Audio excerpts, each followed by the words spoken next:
தமிழ்நாட்டில் 1 கோடி பேருக்கு ஓட்டுரிமை இல்லாமல் போகிறது. 9ஆம் தேதி அவர்கள் டிராப்ட் ரோல் வரைவு அந்த வாக்காளர் பட்டியலை வெளியிட போகிறார்கள். அன்னைக்குத்தான் தெரியும் 1 கோடி பேர் இன்னைக்கு ஓட்டுரிமை இல்லாமல் ஆக்கப்ப.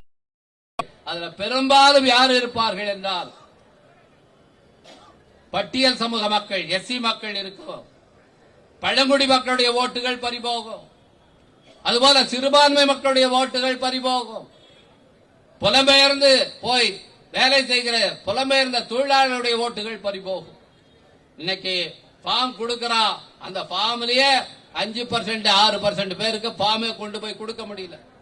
அப்படி ஃபார்ம் கொடுக்க முடியாதவங்க யாருன்னு பாத்தீங்கன்னா கிராமப்புறங்கள்ல பட்டியல் சாதி மக்கள் தான், பழங்குடி மக்கள் தான்.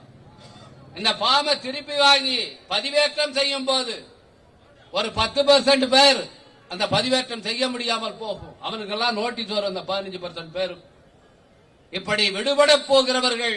இன்னைக்கு விழுப்புரம் மாவட்டத்தில் நாங்க பூத்தா போய் பார்க்கும்போது அங்கே விடுபடுகிறவர்கள் ஃபார்ம் கொடுக்க முடியாத யாருன்னா அங்க இருக்கிற பட்டியல் சமூக மக்கள் தான், பழங்குடி மக்கள் தான். இன்னைக்கு யாருகிட்ட அந்த ஃபார்மை